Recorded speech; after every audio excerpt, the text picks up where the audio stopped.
treatment for children on dialysis to start with. In the last couple of years, one of the areas we've looked at, Tensi Asare and I have been worked on this area to look at sickle cell disease, for example, where we've made sure the NHIS is covering hydroxyurea for people on sickle cell disease, and that has come to pass, and it is now the case. We also push to make sure childhood cancers are also now covered under the NHIS. So I think the third goal now for us is to push for dialysis.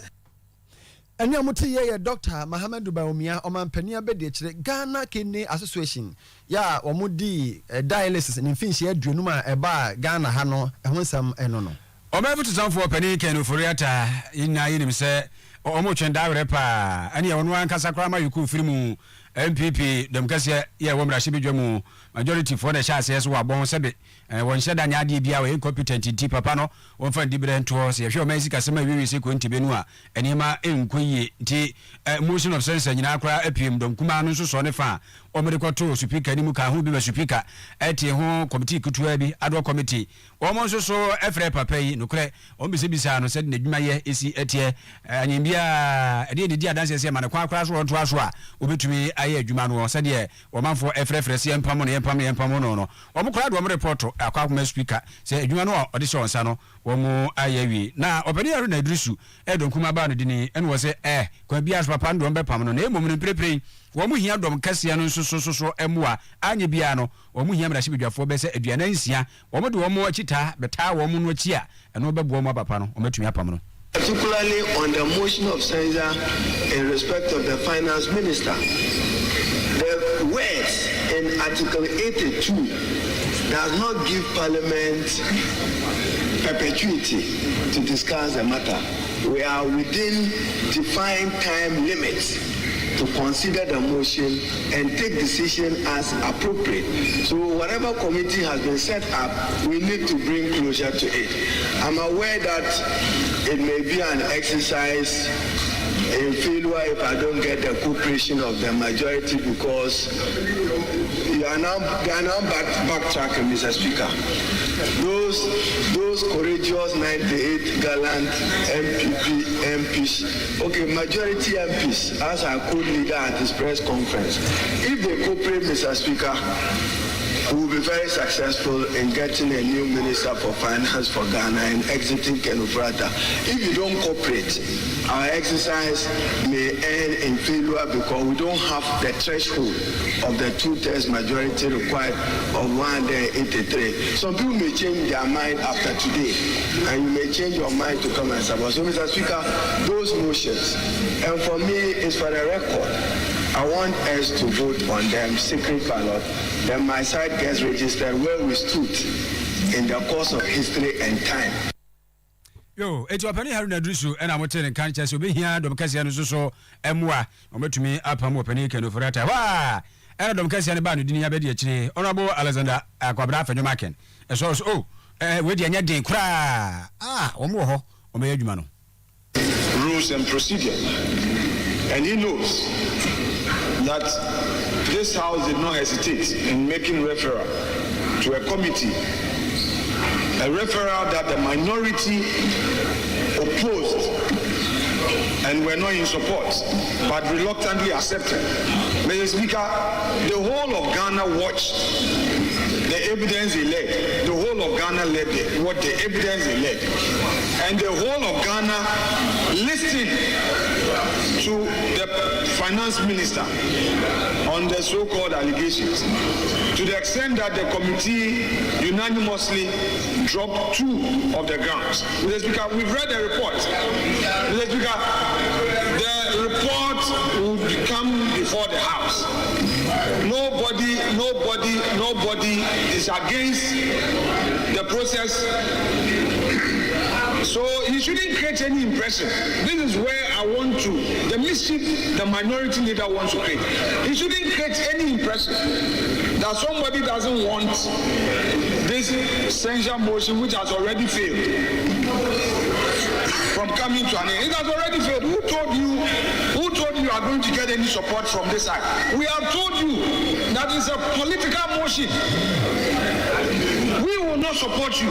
We made it clear. So that imaginative number you are thinking of, you won't get any support. We will debate you on that day and prove to you that it is a personal attack on the finance minister. We'll let you know, like we told you. So, Mr. Speaker, there should not be under any impression that there's going to be any so-called secret ballot and you are going to have somebody to support you. To support what? Auntie, wapeni Alexander Fenuma Kenono. Hey, pass one best support. Dear Chitabe Massa, wapeni Kenu Foreta, and Pamono. Lalai, you been secret that. I got a modem Guma, Jono Samua, or the two Jano. Na nana honorable HMN Sabunswa.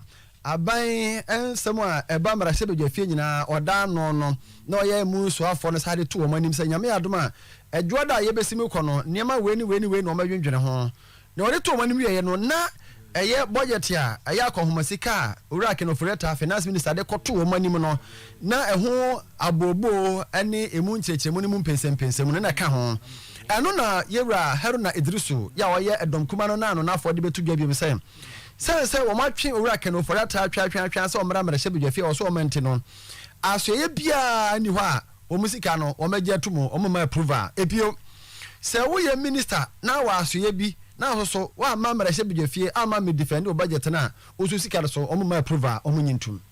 Mr. Speaker, when we get to approval of budget estimates and ministers don't appear in person by themselves, we will not support the approval of the budgetary allocations to those ministers. We will not do it. So ministers must take this house very seriously, that only ministers so appointed by President Nana Addo Dankwa to oversee the sectors must rise on their seats to move motion to ask for budgetary allocation and approval by this house. Failure to do so, leader, you are assured that we will stand down a number of those motions. I've asked the Committee on Health, Akando, if you come minus Agenda 111 accountability on health to this floor, your health budget will suffer. We will hold this government accountable. We intend to strengthen oversight and we will do so standing here. So ministers, if you think you can take parliament for granted and take the majority leader for granted because he's now aspiring to go higher, he's been undermined from his back. Mr. Speaker, so ministers, Mr. Speaker, when we get there, Mr. Speaker, we will indulge you. Don't protect or save any minister.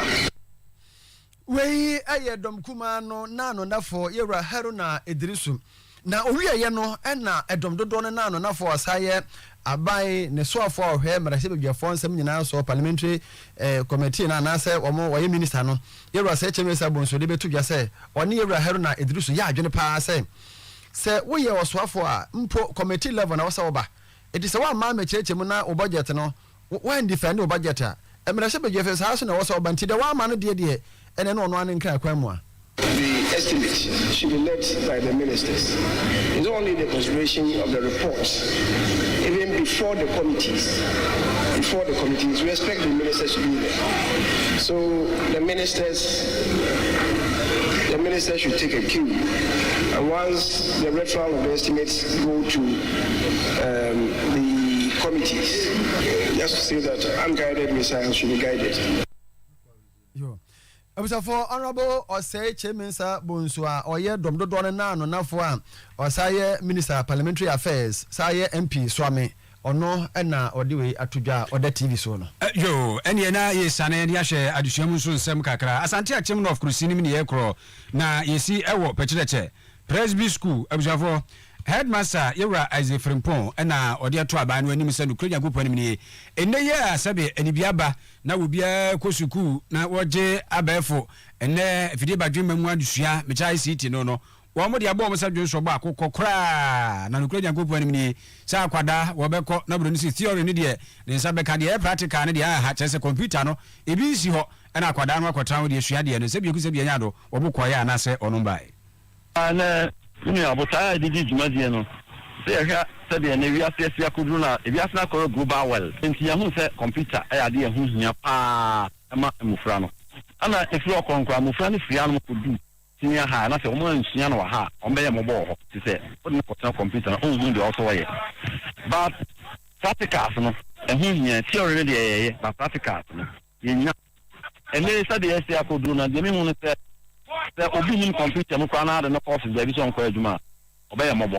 if so far na the computer to see one bibia na computerize ne ama amanfo nyina se sabe no pese presidency hiamwa ya dey pesca dey actor computers dey do the computer lab yo enti headmaster yewra Isaac Frimpo na mote ne kana fei enkwada no nso so ha wo mo namu no omo ade ni anya every no machira esa ese computer ni ani me tiasi ICT die emu ya practical yenye ICT lab ayenti minye practical sinti tia dia student tiati teacher ni najito drodo to board zo anti esa ni tiasi high pa ICT ye sua ICT no klana asa na kwa kwa theory kwa yetimi enye practicals dia ene yehu se ya tena ya faso ko internet aba yentimi ko bi enye ICT lab ki obidia na ke ICT no ko boy am yehu se for internet e no high pa ti ye tre ye kan say ebeni phone say ombenya ka tre bi dia boy am ye se kwa kunya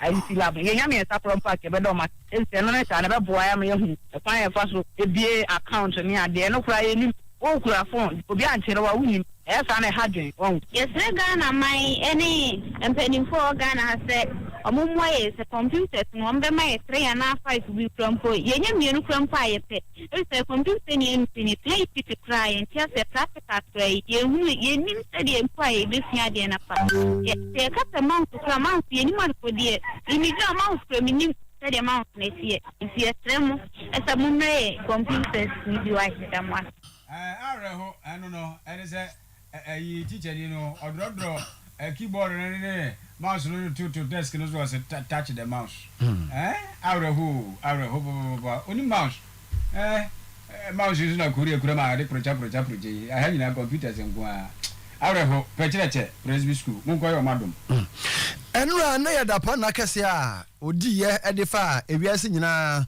HIV and AIDS ho nti watodin World AIDS Day na ukọ atwoma kwanwoma HIV ni AIDS no maame oda na oye pani eye maame lens tachi boampon de atodwa se na sen yare ne kosoro kwa nyina ne se de obo na first ye bofa ho bebrebe ne kofom ene nkyerɛkyerɛ na ye kyerɛkyerɛ na kofom enti se yansa mpagya mu biemu dia ebedu baabi no HIV ni AIDS no ebeje Ghana for nsem chese funny ni papa wo hwe ni badu na aye omo be 2000 na de tutu sese ho a sese increase ka enti wo se ni pa aye ahweyi so ni oba bi na ba re bi beda na nya wo ya na nya nku na ya pa mo chu aya mo ho ban munyi su condom enfa mo ho ban wo pe so a se de bible church no ubetimi abstain na wa train ko si so be ware eno so ekwan fa so e de boy ho by free AIDS no so e ho bi na maame lens tachi boampon sa to aso biem se yen sentwerefo da obofo mpani e ka bi ewo mu nyina no ye fa ehonyim ye me ye ne mere ya no nye de pa na yare no eda so kan ye ho twerefo yes remo obi an fa hu hye sa okun e be ya enka no pa so radio no now the boy you made the can TV so akamodie what say inscription we in the guso say is real and I say said that so ewo na virus no enkofo still a infection te promotion into the action we ebeboa ema queen akoye pa ema ka millennium development goal le pese the bedu ne bi ni yi esi ho no kanu be boa me bro ya bodwa bia then you be back as a dear on ka esi ho asem 2 minutes one time na ka say yes da so ba ho mai say ebema emabni so say ya we be yes it's a first no say na so TV aga what is one and so at ani maame lens tachi boampo a oya twoma kwangoma mensire no focal person ema HIV and AIDS wopani kwasie gan ena waye operations na kire head of operations ema Ghana Revenue Authority o kire bro nyan enkofo beji o mani pa hwe akwansra me ya hodo no a sika beko ho eno nti omso afa kwan fofora omode beji to tax Sure, yes, Remo. Obian fan who shall sour queen. We have looked at the results and have advised ourselves. The exercise is not over. Let's repeat that the exercise is not over. What we are doing now is that Christmas is upon us. It's a time of goodwill and merrymaking. These activities are going to go up. As we speak, Ghana Tourist Board is virtually, authorizing close to in excess of 100 events that are going to be organized in the country. And so we have moved the invigilation and the mystery shopping from the sector that we started in September and October. November and December, our concentration is on the hospitality industry for obvious purpose. We have what we call the return to Ghana, I think part 2. With it, so many people coming down, hotels, events, restaurants. These are the focus of the Christmas period. And that is where we are sending our focus to now.